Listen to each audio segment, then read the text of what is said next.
Assalamualaikum warahmatullahi wabarakatuh. Bersyukur kepada Allah, mengucapkan Alhamdulillahi Rabbil Alamin. Bersalawat kepada Nabi, mengucapkan Allahumma salli wa sallim ala Sayyidina Muhammad wa ala alihi wa sahbihi ajma'in. Selamat datang kembali di channel Alfa Arkan. Pada video kali ini berisi tentang permasalahan terkait dengan sujud sahwi, terutama terkait tentang yang pertama pengertian sujud sahwi, yang kedua hukum sujud sahwi, yang ketiga bacaan sujud sahwi, yang keempat tempat sujud sahwi, yang kelima sebab sujud sahwi, yang keenam cara melakukan sujud sahwi. Langsung saja tonton pembahasannya sampai selesai supaya tidak gagal paham. Dan bagi Anda yang tidak punya waktu banyak untuk menonton video ini secara utuh, maka silahkan dipercepat sesuai dengan kebutuhan bahasan, dengan shortcut tentunya yang dapat dilihat di kolom deskripsi di bawah. Langsung saja, pembahasan pertama yaitu tentang pengertian sujud sahwi. Sujud maknanya menempelkan 7 anggota sujud pada tempat sujud, yaitu yang pertama kening, kemudian 2 telapak tangan, selanjutnya 2 lutut, 2 tepi telapak jari kaki, minimal telapak jempol kaki, maka itu disebut dengan sujud. Menempelnya 7 anggota sujud pada tempat sujud. Selanjutnya ada kata kedua dari kata sujud sahwi, yaitu sahwi. Sahwi menurut istilah syara' maknanya nisyanu syai'in makhsusin minas salati, yang artinya sahwi itu maknanya lupa sesuatu bagian tertentu dalam sholat.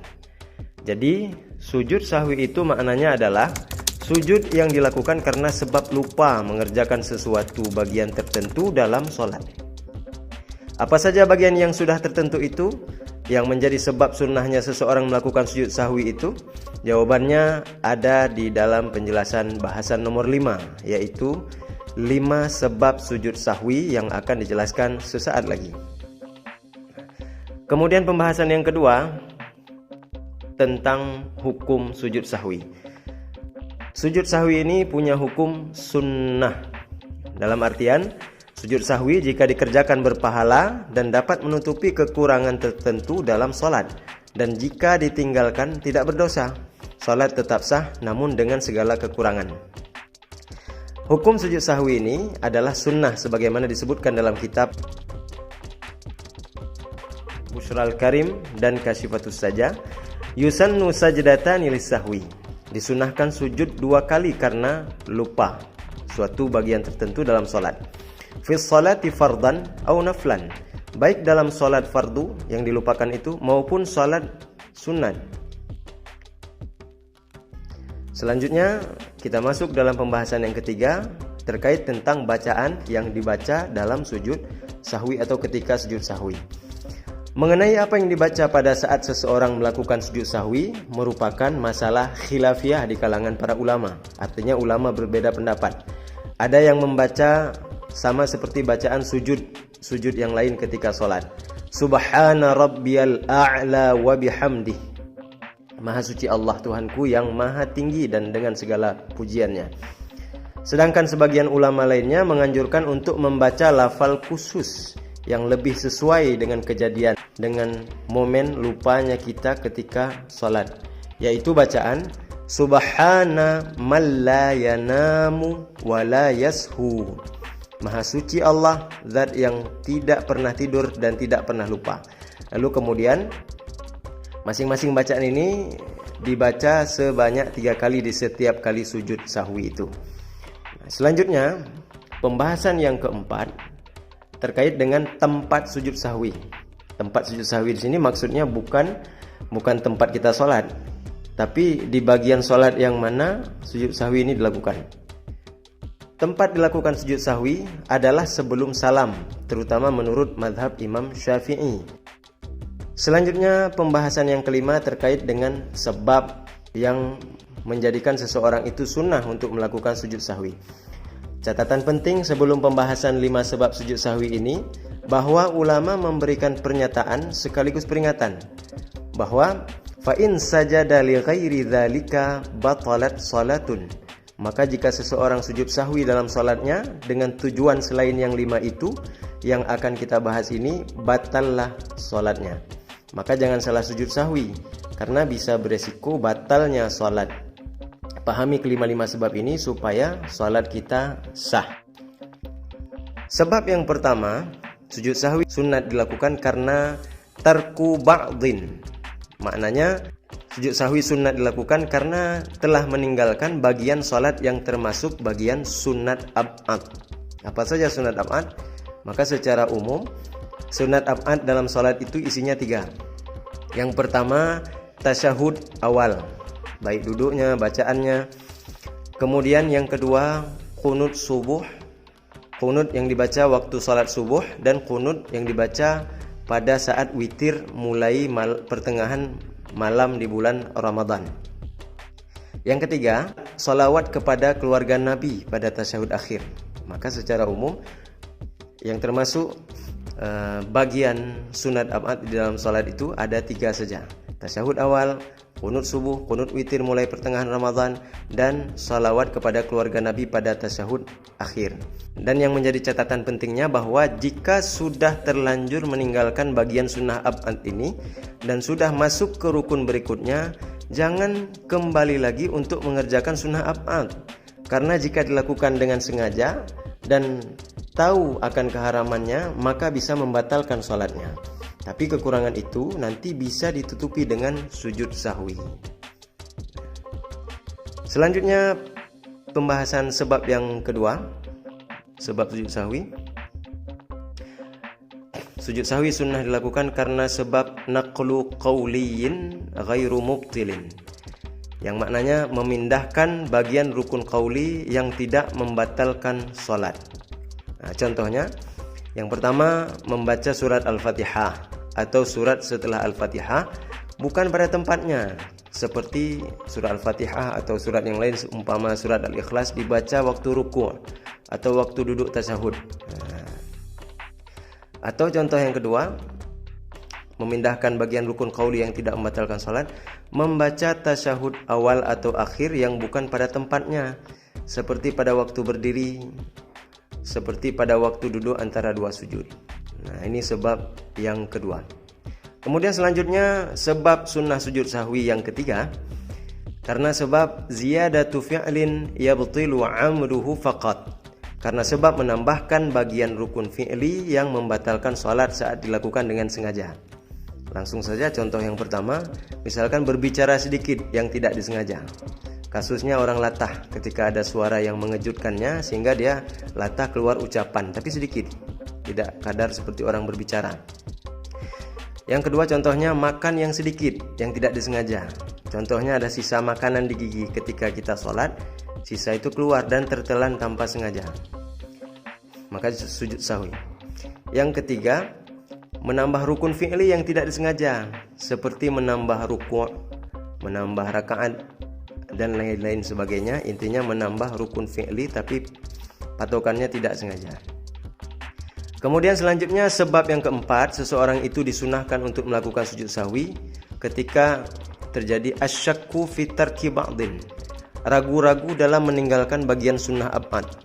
Misalkan muncul perasaan sebelum salam, ini sudah qunut atau belum, ini sudah tasyahud awal atau belum ya.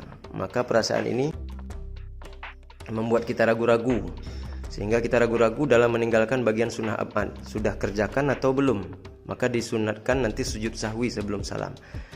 Kemudian yang terakhir, sebab seseorang disunahkan untuk melakukan sujud sahwi karena sebab iqa'u fi'lin ma'at taraddudi fi ziyadatihi, mengerjakan rukun fi'li yang disertai dengan keraguan-raguan akan lebih atau tidaknya. Misalkan yang pertama, ragu akan bilangan ruku'. Ragu rukuknya sudah berapa, lupa dia. Kemudian contoh lain, ragu akan bilangan sujud, ini sujud sudah 2 kali atau belum. Contoh lain, ragu akan bilangan rakaat, ini rakaat keberapa ini sekarang, ini sudah 4 atau masih 3, atau jangan-jangan sudah 5. Maka kalau terjadi ini sebab yang menyebabkan seorang sunat untuk melakukan sujud sahwi. Tapi yang menjadi catatan penting bahwa jika terjadi yang demikian, maka yang mesti dilakukan yang pertama, kerjakan rukun fi'li yang diragukan itu. Ragu apakah sudah dikerjakan, apakah sudah cukup atau belum. Maka kerjakan saja, karena aslinya sesuai kaidah, aslinya itu belum dikerjakan. Yang kedua, sesudah kita kerjakan yang kita ragu tadi, sudah kerjakan atau belum, sebelum salam, maka sunnah melakukan sujud sahwi. Selanjutnya pembahasan yang keenam mengenai tata cara sujud sahwi. Sesudah kita pahami teorinya, sesudah kita pahami ilmunya, sekarang giliran untuk mempraktikkan bagaimana cara mempraktikkan sujud sahwi. Apabila terjadi salah satu dari 5 sebab sujud sahwi di atas, maka sebelum salam disunnahkan melakukan sujud sahwi sebelum mengucap salam dengan cara yang pertama, berniat sujud sahwi dalam hati saja, tidak diucapkan ketika hendak sujud sahwi. Kalau diucapkan niat sujud sahwi itu, maka batallah salatnya. Jadi niatnya cukup di dalam hati, semacam kita lapor kepada Allah bahwa kita mau sujud sahwi. Yang kedua, membaca takbir untuk sujud yang pertama. Seperti biasanya kalau ketika kita mau sujud, dari duduk mau sujud, baca takbir, Allahu Akbar. Yang ketiga, sujud yang pertama, membaca bacaan sujud sahwi 3 kali. Subhana man la yanamu wa la yashu, Subhana man la yanamu wa la yashu, Subhana man la yanamu wa la yashu. Yang keempat, membaca takbir untuk duduk antara 2 sujud, Allahu Akbar. Yang kelima, duduk antara 2 sujud sambil membaca doanya. Doanya seperti biasa, doa duduk antara 2 sujud. Rabbighfirli warhamni wajburni warfa'ni warzuqni wahdini wa'afini wa'fu anni. Selanjutnya, sujud yang kedua, membaca bacaan sujud sahwi sebagaimana pada waktu sujud yang pertama.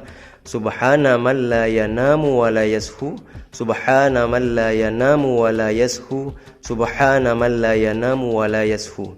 Selanjutnya, membaca takbir untuk duduk tawarruk sebelum salam.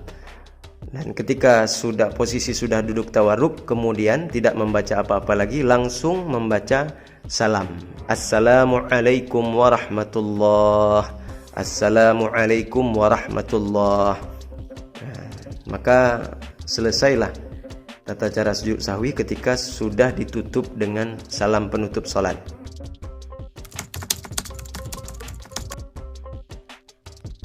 Fil alamin innaka hamidum majid. Allahu Akbar.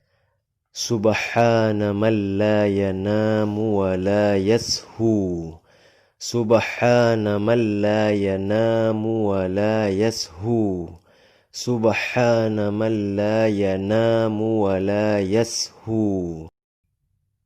Allahu Akbar. Rabbighfirli warhamni wajburni warfa'ni warzuqni wahdini wa'afini wa'fu anni. Allahu Akbar.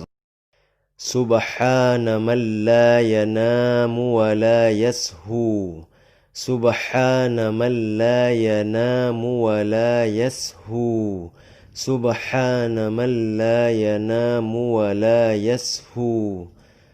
Allahu Akbar. Assalamu alaikum warahmatullah, Assalamu alaikum warahmatullah.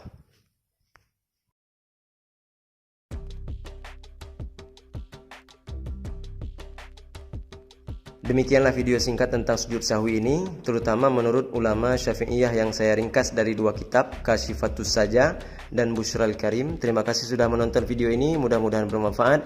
Jika ada pendapat yang berbeda, silahkan di-share di kolom komentar. Wassalamualaikum warahmatullahi wabarakatuh.